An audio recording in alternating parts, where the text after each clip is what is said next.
5 प्रण प्रधानमंत्री नरेंद्र मोदी के अमृत महोत्सव का ये जश्न जो आप भी अपने घरों में मना रहे होंगे, आज तक पर हमारे तमाम दर्शक हमारे साथ जुड़े हुए हैं।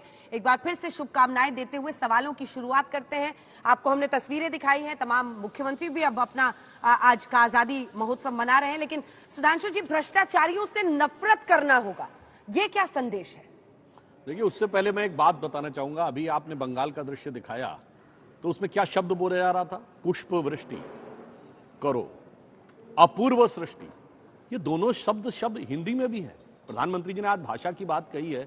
दुख ये हो गया है कि हम अपनी भारतीय भाषाओं के मूल को भूलकर अच्छी सामान्य हिंदी प्रयोग करो का मतलब अंग्रेजी मिक्स्ड हिंदी प्रयोग करो, उसकी वजह से समस्या है। अन्यथा हम दूसरी भाषाओं के निकट रहें। और आज स्थिति यह है कि 75 साल के बाद भी एक सरकार ऐसी है जो कहती है हम वो योजना लाएंगे कि गरीब के बच्चे भी फर्राटे से अंग्रेजी बोल पाएंगे।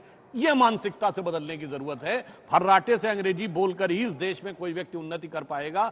इस मानसिकता से बाहर निकालने की जरूरत है। ये मानसिकता किसने फैलाई? केजरीवाल जी की उसमें कहा जाता ना कि हम एक योजना ला रहे हैं कि अब गरीब का बच्चा भी फर्राटे से अंग्रेजी बोलेगा। अरे भाई, क्यों फर्राटे से अंग्रेजी बोलेगा? जिस जमाने में हम लोगों ने इंजीनियरिंग दिया उस जमाने में अंग्रेजी क्वालिफाई करना जरूरी होता था। तब फिजिक्स केमिस्ट्री मैथ की कॉपी चेक होती थी। अब वो समाप्त हो गया। ये मानसिकता क्या देश में कांग्रेस पार्टी लेकर आई आलोक जी, जो वो सीधा कह रहे हैं? देखिए, मुझे लगता है कि यूपीएससी कि अंग्रेजी और जो फर्राटेदार अंग्रेजी बोलेगा वही ज्ञानी है इस देश में। देखिए, अंग्रेजी ने हमें बहुत कुछ दिया है, इसमें भी कोई दो राय नहीं। किसी भाषा से द्वेष करना ये भी कोई ठीक बात नहीं। अपनी भाषा से प्रेम करना ये अच्छी बात। अगर मोदी जी अपनी भाषा से प्रेम की बात कर रहे हैं, उनका स्वागत है। लेकिन मैं पूछना चाहता हूं, 2014 में हिंदी मीडियम के यूपीएससी में कितने बच्चे सेलेक्ट हुए थे और 2021 में कितने हुए थे? 25% पे आ गया है। भाषण देने से हिंदी के ऊपर प्रेम नहीं होगा।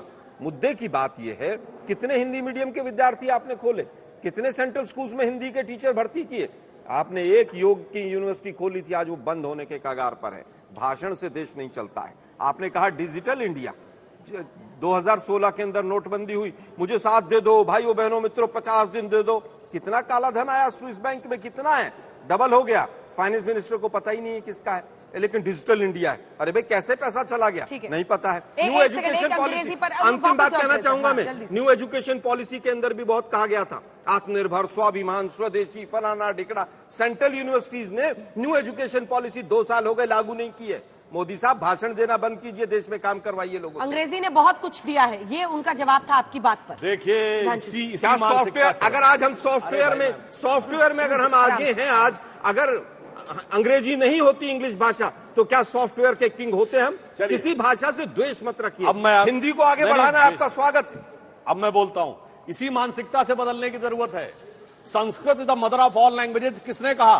सर विलियम जोन्स, जो कि कलकत्ता हाईकोर्ट के 1790 में जज थे अंग्रेजों के जमाने में। उन्होंने कहा संस्कृत से सीखा अंग्रेजी ने, और ये बता रहे अंग्रेजी सीखा हमने।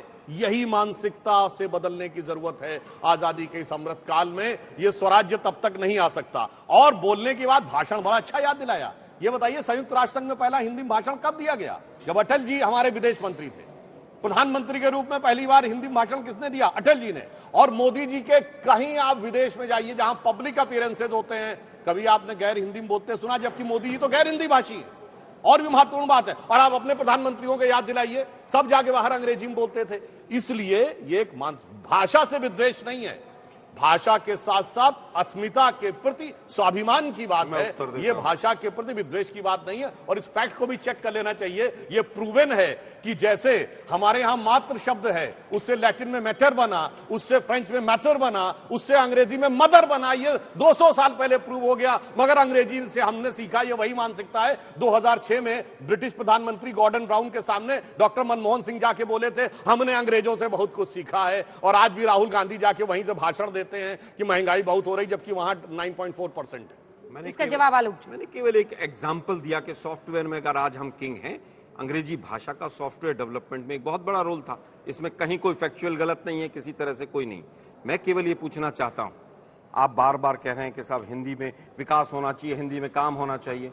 मैं आदिकाल से लेकर नई कविता तक का पूरा इतिहास हिंदी शास्त्र का बता सकता हूं भी 1 घंटे में बैठकर। लेकिन क्या हिंदी को हम उस तरह से 8 साल में स्किल डेवलपमेंट में कन्वर्ट कर पाए? Skill development corporation of India बंद होने के कगार पर है और वहां पर हिंदी विभाग नहीं है। मोदी साहब उसके अंदर एक स्किल डेवलपमेंट में हिंदी विभाग खोल दीजिए कि हिंदी में काम कैसे किया जाता है। टेलीप्रॉम्प्टर पढ़ के और विदेशों में जाकर भाषण हिंदी में दे देने से हिंदी का विकास नहीं होगा। अगर हमारे प्रधानमंत्रियों ने हिंदी बोली, अंग्रेजी बोली, वो इंपॉर्टेंट था कि वहां पर जाकर क्या बोले, लेकिन देश के प्रधानमंत्री एक प्रेस कॉन्फ्रेंस नहीं कर पाए हिंदी में। हिंदी की परिभाषा और हिंदी की बात कर रहे हैं आप, एक प्रेस कॉन्फ्रेंस हिंदी के तमाम पत्रकारों को लेकर कीजिए कि केवल हिंदी के पत्रकार आएंगे और मैं एक प्रेस कॉन्फ्रेंस करूंगा। केवल हिंदी के पत्रकार आएंगे? मतलब क्या विचित्र प्रकार की आपको हिंदी से बड़ा लगाव है भाई। मेरे प्रधानमंत्री ने बाहर क्या बोला, अंतर जानते क्या है? 75 साल पहले नेहरू जी ने जब स्पीच दी थी, ट्रिस्ट विद डेस्टिनी, अंग्रेजी में दी थी। आज 75 साल बाद प्रधानमंत्री जी हिंदी में बोले हैं। यह भारत का राष्ट्रीय उद्भव है। दूसरा एक और अंतर है, मगर देखिए अंतर कितना होता है। जब वो संविधान सभा की पहली बैठक 14-15 अगस्त 1947 की रात शुरू हुई थी, तब तक जनगण मन भारत के राष्ट्रगान के रूप में अंगीकार नहीं हुआ था। क्या गा के शुरू हुई थी? वंदे मातरम से शुरू हुई थी। मगर आज देखिए कितनी विचित्र स्थिति, वही वंदे मातरम संसद के हर सत्र में गाया जाता है, इनकी पार्टी के अधिवेशन में भी गाया जाता है। मगर आज आप आम जनता से पूछिए तो ब्रांड हो गया कि वंदे मातरम सिर्फ संघ भाजपा के रेडियो में लगाया जाता है। इन लोगों ने छोड़ दिया।